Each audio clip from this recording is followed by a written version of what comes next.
sebelum datang ahadukum pada salah seorang di antara kamu al-maut, kematian.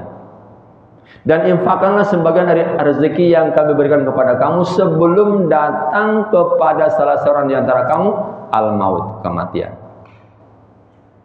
Apa artinya? Beramal soleh itu sebelum mati. Ini pemahaman yang agak lebih luas. Sebelum mati, bukan sesudah mati. Jadi ini agak lucu ya, ketika kemarin diajak teman-teman umroh itu kan. Jadi dari travel itu ada umroh sekali, ada umroh 2 kali, ada umroh 3 kali, sampai 3 kali umroh dalam 1 kali safar. Saya langsung ke Tarjih, saya pelajari. Nggak ada di petunjuk Tarjih Muhammadiyah itu. Hanya umroh sekali. Selesai itu saya perbanyak tawaf sama istri. Tanya, ente umroh buat siapa?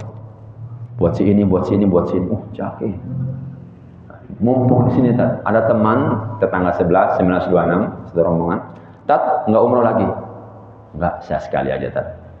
Mantap, mumpung di sini. Nah, jadi mumpung di sana. Jadi ada yang berumrah untuk bapaknya yang sudah meninggal. Ada yang berumrah untuk pak D-nya yang sudah meninggal. Ada yang berumrah untuk neneknya yang sudah sekian tahun meninggal. Ya itu pemahaman mereka ya, kita hargai aja. Ya, kita hargai aja. Tapi kalau kembali kepada teks ayat ini ya, bahwa beramal soleh itu adalah kewajiban seorang muslim yang masih hidup. Wa anfiqu mimma razaqnakum min qabli ayati ahadakumul maut. Dan infakkanlah sebagian dari apa yang kami rezekikan kepada kamu sebelum datang kepada salah seorang di antara kamu kematian, fayaqul, lalu dia berkata, Rabb, wahai Tuhanku, laula akhartani ila ajalin qarib. Wahai Tuhanku, seandainya engkau mau menunda masa kematianku sebentar saja. Nah, sebentar saja. Ini permintaan orang yang mau mati, atau bahkan mungkin orang yang sudah mati minta hidup kembali, seperti yang Allah rekamkan dalam Al-Mu'minun 99-100 tadi itu. Apa yang akan dilakukan? Fa'as-sodaqoh. Saya pasti akan bersodakoh. Nah, ini kita beruntung ini, ya. Hari ini mendapatkan ilmu ini. Nah, setelah ini jangan jadi manusia pemimpi, tidur terus, harta kumpul. Ada perumahan baru beli, sana beli, sini beli, situ beli, mobil baru beli. Kayak iklan apa itu? Beli. Udah itu. Ya. Jangan beli-beli, Pak. Jangan bangga kalau punya kolektor harta dunia. Banggalah kalau punya kolektor harta akhirat. Nah, sekarang sarananya sudah Allah siapkan. Saya tadi pagi ngisi di Baitul Mutakin safari subuh tadi. Pas masuk mau wudu itu ada seorang bapak sudah usia, tapi kayaknya beliau paham IT. Ambil handphone, kemudian foto itu apa? Kiris ya. Nah itu. Infak. Beliau nggak bawa uang, hanya bawa HP. Cetek. Kemudian dia kirim. Entah dia infak berapa ya. Dan sekarang Bapak Ibu, infak tuh nggak usah pakai uang. Ya, pakai HP, Bu. Tapi HP yang ada pakai datanya. Kalau ada uang di rekeningnya 10 juta, pakai datanya nggak ada, yang nggak nyampe-nyampe, Pak. Ya, nah itu. Jadi jangan senang kumpul-kumpul. Ya. Kalau orang-orang kafir memang senang kumpul-kumpul, senang kumpul. Ada juga orang Islam yang masih tertidur panjang itu juga senang kumpul-kumpul. Saya dari Madinah ke Mekah itu 4,5 jam itu, lewat jalan tol, nggak ada pintu tolnya. Indonesia 10 kilo tet, 10 kilo tet, tet, nggak ada tet, pintu kepalanya dibuka, Pak. Mandek di situ, di belakang tot. Ya, bayangkan itu. Di sana itu minyaknya hanya di dalam Tanah. Kita di sini. Dalam tanah ya ada minyak, di atas tanah juga banyak minyak. Ya. Kok kita dipajaki terus? Hanya satu yang belum kena sampean. Pajak bernapas. Tapi kalau jenengan susah bernapas, masuk rumah sakit, dikasih kantong sama tabung, bayar sampean.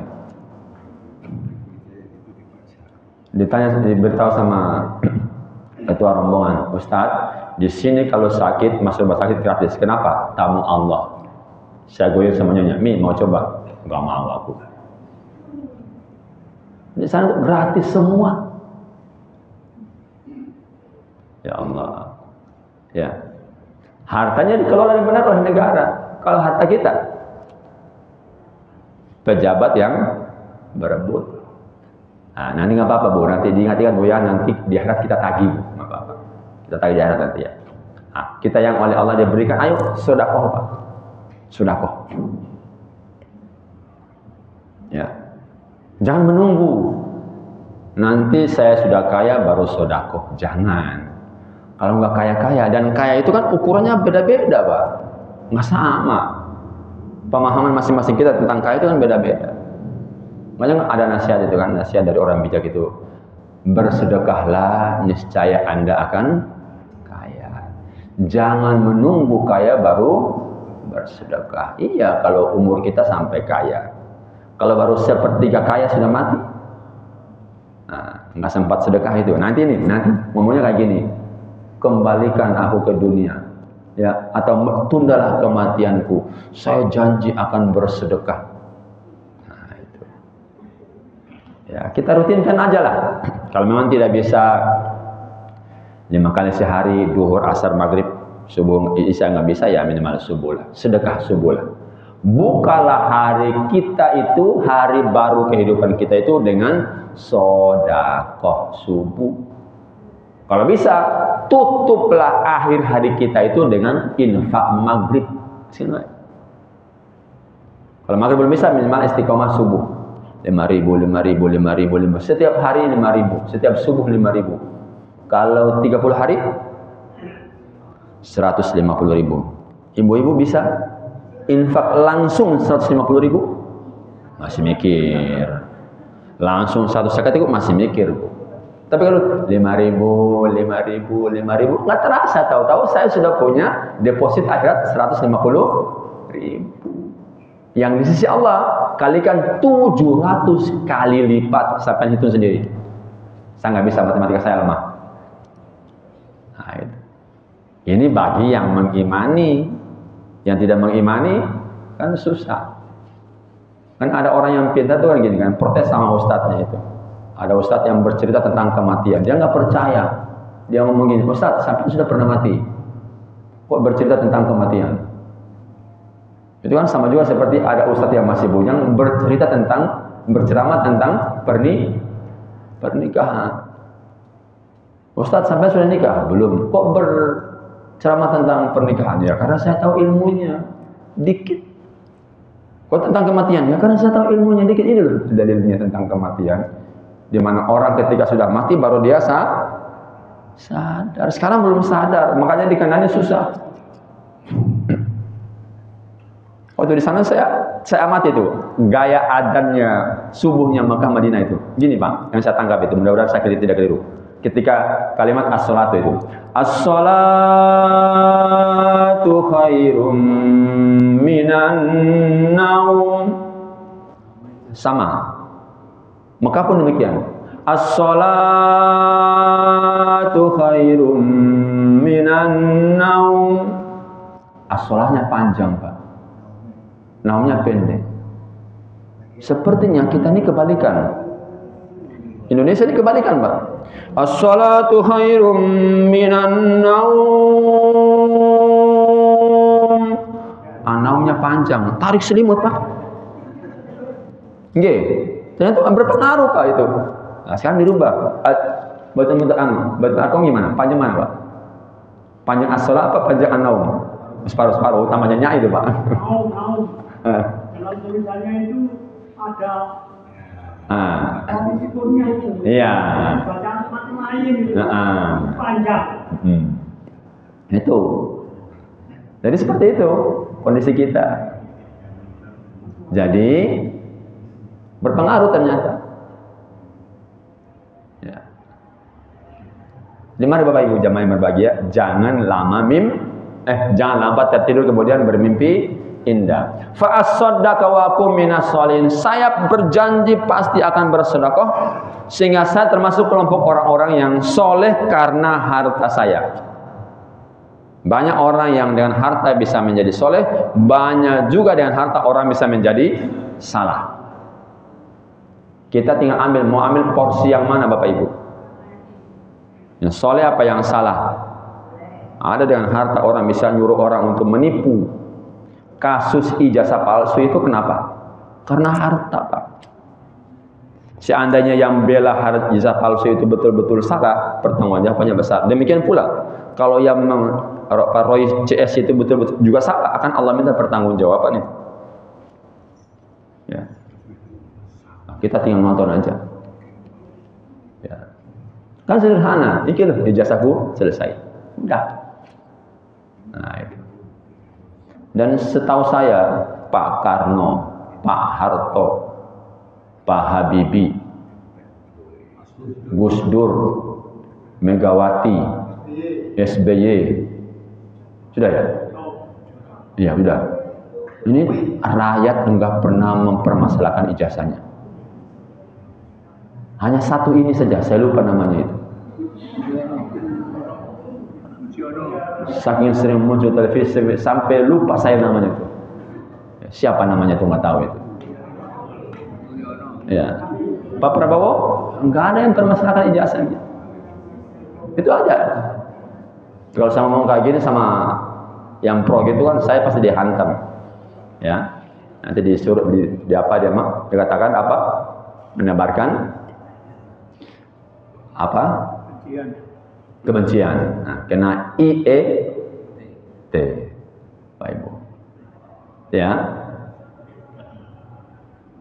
Nah, di ungkapan yang lain sebutkan dalam bahasa Arab, ad-dunya mazra'atul akhirah. Dunia itu sawah ladangnya akhirat. Apa Pak sawah ladang itu? Apa fungsi sawah? Nanam. Ladang sama. Jenengan nanam padi 4 bulan panen.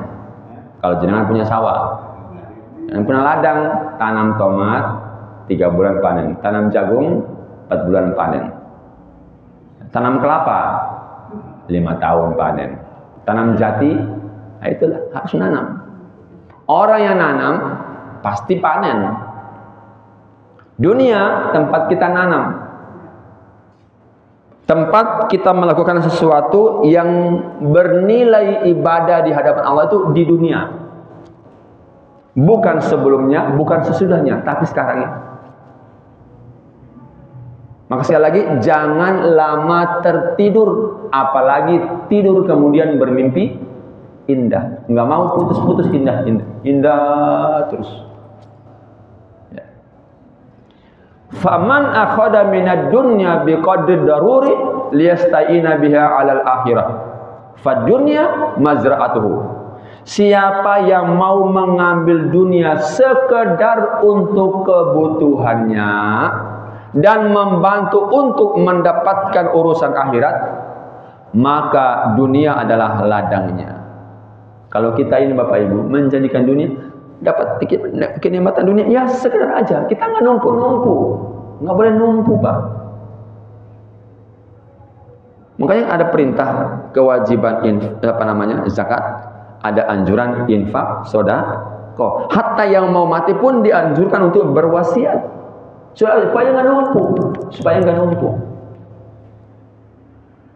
ya, supaya nggak numpu. Kenapa rakyat kita ini 197 juta rakyat Indonesia tanya masih miskin itu? Karena harta itu numpu di orang tertentu. Seandainya pemerintah ini bisa membuat regulasi atau aturan, setiap orang Indonesia hanya boleh punya kekayaan maksimal 1 T, semua kaya. Nggak bisa bayar? Nggak bisa. Karena yang membuat undang-undang pun sama-sama mata besar, sama duit. Coba kekayaan pribadi masing-masing orang itu dibatasi. Maksimal setiap orang maksimal punya harta 1 triliun saja. Soalnya semua kebagian. Ini ada yang punya harta sampai nggak ada ujungnya itu, ya. Maka orang beriman apa? Mengambil dunia sekedar saja sebagai kebutuhan dan membantu urusan akhiratnya. Dapat dunia, punya harta, ya bikin masjid ibadah. Ya, siapkan sarana pendukung kayak gini, kajian-kajian seperti ini. Apa namanya? Fasilitasi ada saudara kita yang anaknya pintar tapi nggak bisa cari keuangan, sekolahkan dia. Jangan kita berpikir, itu kan bukan anak saya. Kalau semua orang berpikir seperti itu, pasti Muhammadiyah tidak bikin sekolah. Kenapa? Sekolah Muhammadiyah itu mendidik orang yang macam-macam. Pucang, high class. 1,2 juta nggak salah di SPP-nya itu. Kemarin ketemu teman itu, dia share di status itu. Inden PPDB SD Muhammadiyah Pucang, 4 Pucang, 222 anak. Ketemu saya, Tat, ente itu dolim. Saya guyoni gitu. Kenapa? Pucang itu nggak usah banyak-banyak supaya sekolah Muhammadiyah sebelah-sebelahnya itu bisa hidup juga. Pokoknya goyongan itu namanya ego sektoral. Oh enggak, Tat, begini ya, namanya guyon yang itu aja. Ya, saya nggak mau Pak sekolah di sana Pak. Ya, yang di sana 22, yang di sana 15. Seandainya orang itu semuanya berpikir yang penting saya yakin sekolah Muhammadiyah tidak bisa bikin sekolah. Kenapa Muhammadiyah bisa bikin sekolah? Karena Muhammadiyah berpikir bagaimana tentang nasib orang-orang setelah kita. Seandainya kita semua berpikir yang penting saya nggak mungkin jadi guru. Jadi guru sekarang Bapak Ibu repot Bu, beban, bayarannya 10 juta lebih per bulan. Ya, banyak Ustaz, banyak. Yang diambil hanya 1/4-nya aja, yang lainnya nggak tahu kemana gitu. Ya, jadi saya di sekolah itu Pak Bu, dulu tuh pakai rotan saya Pak. Sekarang saya nggak berani lagi Pak pakai rotan. Saya beli laser. Anak yang umek taser aja. Masih umek taser lama-lama. Hanya dia sadar. Ya. Nah saya ancam, mau pakai tangan atau pakai kata-kata? Kata-kata aja Ustaz. Jawab dia. Anak sekarang itu. Zaman saya nggak berani Pak. Jawab, penggaris melayang gitu. Ya Allah. Itu pun kadang-kadang masih salah. Nah, seandainya kita yang bandingkan saya ngurus anak saya sendiri, ngapain ngurus anaknya orang lain? Buyar Pak kita ini. Hanya saya agak menyesal kalau ada seorang menteri, siapa namanya? Sri Mulyani, apa Sri siapa itu? Sri Mulyani. Adanya guru itu adalah beban negara. Sejak kapan guru jadi beban negara itu? Guru nggak pernah minta mobil dinas ya, umpamanya rumah dinas, umpamanya asisten pribadi, nggak guru itu. Guru itu garap RPP, garap dewe, bikin soal sendiri. Anak nggak bisa jawab ya, kita beritahu jawabannya, mari itu koreksi dewe. Nilainya kurang di sana ini wali murid. Mau diarani ya, guru beban negara. Ini paling nggak pernah ngaji di Muhammadiyah itu, menteri itu paling. Saya nggak tahu dari negara mana itu menterinya itu. Ya Bapak Ibu ya. Jadi dunia ini sawah ladang akhirat. Sawah ladang Pak, tanam Pak, ayo Pak, tanam Pak, mumpung masih ada umur. Saya nanam. Ayo sama-sama Pak, kita berfastabiqul khairat, nanam sebaik-baiknya tanaman. Tanaman itu bernama apa? Amal soleh. Ruang amal soleh banyak. Yang wajib itu jelas hanya 5. Maaf. Salat 5 waktu, puasa Ramadan, haji bagi yang mampu, zakat bagi yang kaya. Apa mana? Yo. Ini aja ya, yang lainnya itu hanya sunnah dan anjuran. Ya. Yang ini jangan ditambah, jangan dikurangi. Yang lain silahkan. Ustadz, saya ini selesai kentut sholat bagus. Selesai kentut wudu, sholat lagi, namanya sholat sunnah syukur wudu. 1 hari 10 kali, 100 kali pun nggak apa-apa. Setiap kentut wudu sholat, setiap kentut wudu sholat. Sanggup sampean? Itu Bilal. Saya nggak sanggup, Pak. Saya kentut turun naik kelas, anak bertengkar di atas. Iya. Ibu-ibu, oh pahalanya besar, Bu. Bapak bikin, Bu, kopi, langsung bikin kopi aja. Nggak usah, nggak ada gula, nggak usah, bikin kopi aja, kasihkan. Kok nggak manis? Gula habis. Ini selesai. Daripada nanti Bapak ngopi di sebelah, warung sebelah, ayo uang habis, Bapak cuci mata di sana. Dari mana, Bu? Pak, warung sebelah. Kok lama? Iya, biasa laki-laki lah. Itu. Jadi ruang ke amal soleh dalam agama kita tuh terbuka. Yang punya ilmu silakan beramal soleh dengan ilmunya, yang punya tenaga silakan beramal soleh dengan tenaganya, yang punya waktu silakan beramal soleh dengan waktunya, yang punya suara bagus silakan beramal soleh dengan bagusnya suara adzan. Ya. Jangan yang adzan itu aja, udah tua lagi adzannya. Sekali adzan 5 kali batuk. Zamannya nggak tertarik. Kenapa? Yang kedengaran batunya bukan adzannya. Ya. Imam, ayo yang muda-muda belajar, tampil jadi imam. Kenapa? Yang tua-tua nanti sebentar lagi sudah maghrib. Ya, yang muda-muda muncul. Pak, saya mau jadi imam, monggo. Imam duhur dulu, imam asar dulu. Setelah itu, ayo, sana sama tamirnya dilatih, dicek al-fatihahnya sudah betul belum. Jadi kalau ada imam muda yang muncul, jangan dianggap sebagai saingan. Ini potensi di kader supaya yang ketika tua-tua berhalangan, yang mudah-mudahan sudah bisa muncul. Nah, di level kita ini Bapak Ibu, ada satu perkara penting yang jarang kita perhatikan dengan sangat serius. Apa? Menyiapkan kader perawat jenazah. Itu hampir tidak pernah kita pikirkan. Padahal saya yang ngomong, jenengan yang dengar ini pasti mati. Tapi kita nggak siapkan orang yang akan merawat kita ketika kita mati. Pak, sudah ada timnya. Betul, sudah ada timnya. Tapi kalau timnya mati, nah, harus disiapkan cadangannya, latihan. Ustadz, saya nggak berani lihat orang mati. Oh, sampai lo pasti mati, ngapain nggak berani lihat orang mati? Lo orang mati lo nggak bisa apa-apa. Ya. Saya pernah nangani ya keluarga meninggal itu. Saya mandikan pakai standar saya pimpin sholat langsung aja ke kuburan, masuk kuburan. Keluarga teriak-teriak, dibuka pocongnya, nggak usah. Dibuka pocongnya, nggak usah. Tasnya ini itu. Dan saya tahu dia nggak sekolah masalahnya. Dia diam. Pulang ke rumah lapor. Apa itu? Ustaz Jufri itu nggak buka pocongnya itu. Nah, mungkin yang menerima laporan ini sering nonton Indosiar. Ya. Jadi ngajinya ngaji di Indosiar. Oh, dia kuburnya digali lagi, kurang kerjaan apa kubur digali ya, sudah penuh kok digali lagi. Nanti itu sampai diparani itu. Tak tunggu sampai sekarang ini parani. Ternyata apa? Banyak di antara kita yang seperti itu. Ya. Di antara Muhammadiyah pun masih ada seperti itu. Ngawani. Kenapa? Ngawani. Nah, siapkan Pak itu. Ini penting Pak, ini amal soleh yang luar biasa ini Pak. Penting ini. Siapkan Pak. Ya, anak-anak kita siapkan. Wasiatkan. Nah, kalau bapak mati kamu yang mandikan ya. Dek, kalau ibu mati kamu yang mandikan. Aku nggak wani mak, belajar. Mama nggak bakal nyokot kamu. Pak kan? Oh iya.